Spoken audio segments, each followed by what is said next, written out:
তোমার বাবা মা বেঁচে নেই? বাবা আছে, দেখে না। বাবা বাবা বেঁচে আছেন?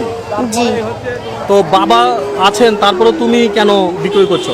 বাবা দেখে না, বাবা বাড়ি থেকে বাইরে করে দিচ্ছে। বাবা দেখে না তোমাকে? তোমার মা বেঁচে নেই? মা অন্য জাত বিয়ে হয়েছে। ও, অন্য জায়গায় বিয়ে হয়েছে। তো তোমার বাবা মা কেউই তোমাকে দেখছে না এখন? জি না। আচ্ছা, সামনে যে ঈদ, তো ঈদে কি তুমি কোনো কিছু কেনাকাটা করেছো? জি না। সবাই যে জামা কিনছে, লাল জামা, নীল জামা, তোমার কি মনে হচ্ছে আমাকে একটু বলো তো। আমি কিনতে পারিনি, ওই জন্য তুমি কিনতে পারোনি, সেই জন্য কি হয়েছে? কষ্ট। কষ্ট? তুমি আমাকে একটু বলো তো, কি কষ্ট তোমার ভিতরে?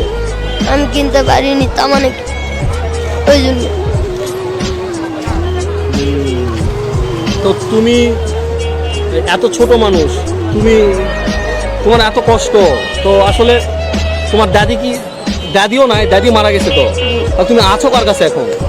আমি মহাজনের বাসায় থাকি। হ্যাঁ, আমি মহাজনের বাসায় থাকি। মহাজন? জি। কোন মহাজন? আমার যে হাওয়াই মিঠা বিক্রি করে ওনার বাসায় থাকি। তোমাকে হাওয়াই মিঠাই কে বিক্রয় করতে দিল? আমি একাই। তুমি একাই? জি। আরে, তো তো তুমি তাহলে আছো কোথায় আসলে? হাওয়াই মিঠার বাসায়, হাওয়াই মিঠা যার বাসায় বিক্রি করি তার বাসায়। কার বাসায়? জি।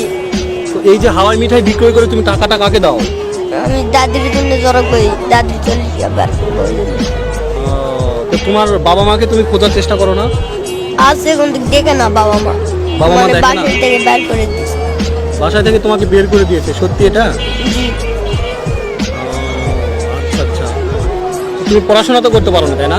জি করেছে, এখন বেতন দিতে পারে না ওই জন্য। কে বেতন দিতে পারে না? বাবারা দেখে না ওই জন্য।